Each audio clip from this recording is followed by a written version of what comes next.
75% keyboards offer the best of many worlds. Its compact layout means that you can retain much of the mouse room gained from something like a 60%, as well as all the keys commonly found on a TKL. The Vortex Race 3 has been a popular such keyboard ever since it came out, and it's easy to see why. Vortex continues the quality observed in their lineup along with an updated, modern design. The case is pretty much identical to the one found on the Vive, which I looked at before. It's got a low profile case, which isn't something I usually like, but like with the Vive, I enjoy this one.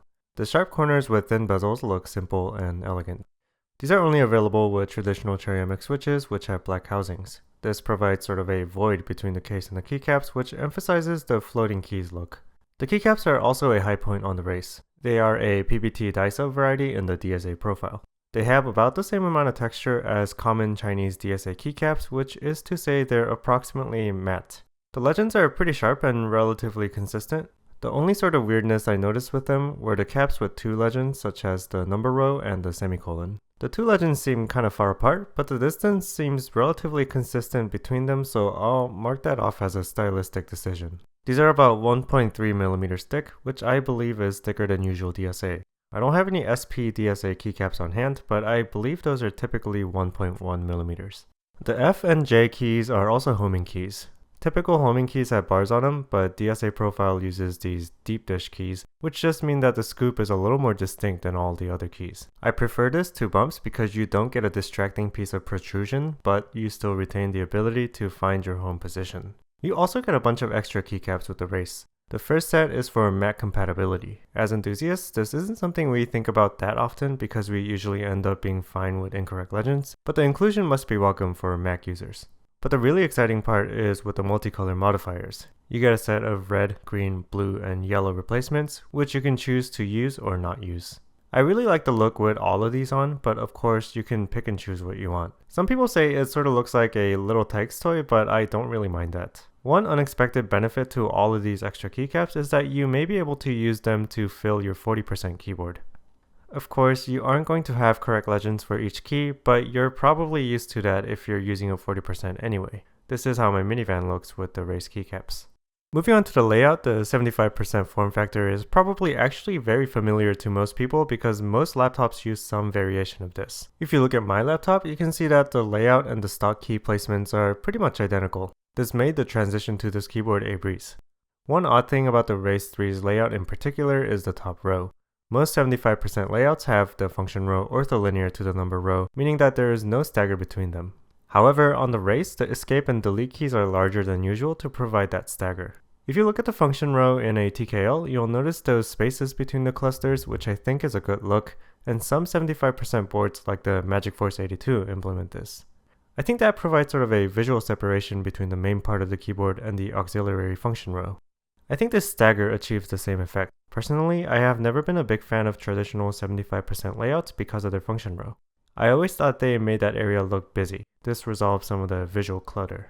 Of course, a huge problem with this is that most keycap sets don't include 1.5U escape and delete. Not even large sets like GMK ones offer these, so if you want something with a correct row profile and legend, you're pretty much stuck with the stock keycaps. However, I think the stock caps are high enough quality that you'd never really want to change them anyway. Perhaps the popularity of this board will introduce compatibility kits in future sets. I'm interested to hear what you guys think about this. Keycap compatibility aside, do you guys prefer a stagger or a grid in the top row? Leave a comment down below.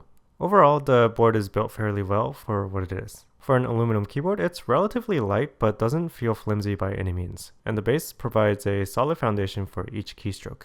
You can remove the keyboard assembly from the case by just undoing some screws on the plate. This reveals a case that's really thin on the inside as it is on the outside. This lack of material is probably what makes the race so light, but I don't have a problem with that. I do have a problem with these super thin standoffs though. They look really flimsy and I'd be afraid of breaking them off somehow, maybe by over tightening the screws. Just a quick look at the PCB, you can see that there are cutouts for RGB LEDs. I'm not a PCB components expert, so I'm not sure if all the other parts needed to make them work are present, but it would take a lot of work to make these work anyway.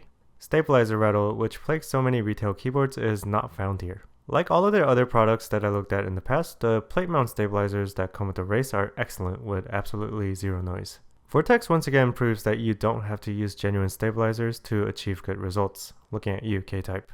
Like other Vortex boards, this is programmable, but I won't go into that here. I'll link to other guides and the manual down in the description. This particular race comes with Cherry MX Browns and has had no mod done to it.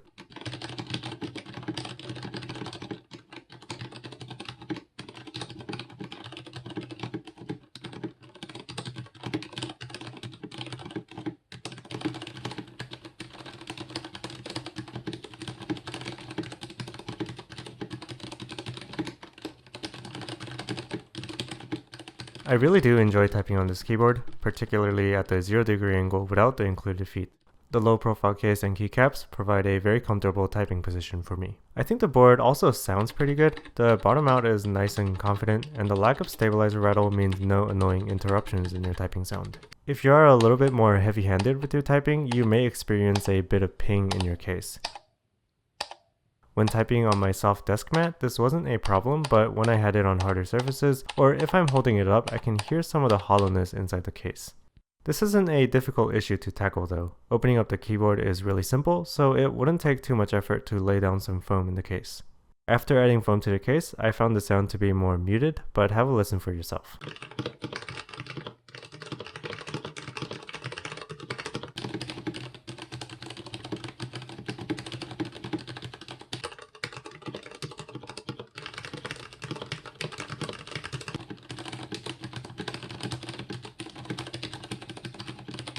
With the Race 3, Vortex knocks it right out of the park once again. It offers a sleek, modern design that does low profile right, while providing all the features that an enthusiast might want and none of the unnecessary bling.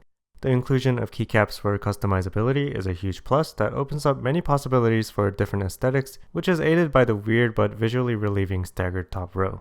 Currently, it's about $140 on Amazon, but it does come up for slightly cheaper on mass drop from time to time, and I'd say this is a fantastic value. Yes, you are sacrificing lighting, but that's pretty much all you're sacrificing. And in return, you get one of the best out-of-the-box typing experiences available on a retail keyboard. If you're looking for a mid-range compact keyboard that keeps most of the keys found on a TKL, this is the way to go. Thank you for watching. If you liked the video, I'd appreciate a like, and subscribe for more content like this.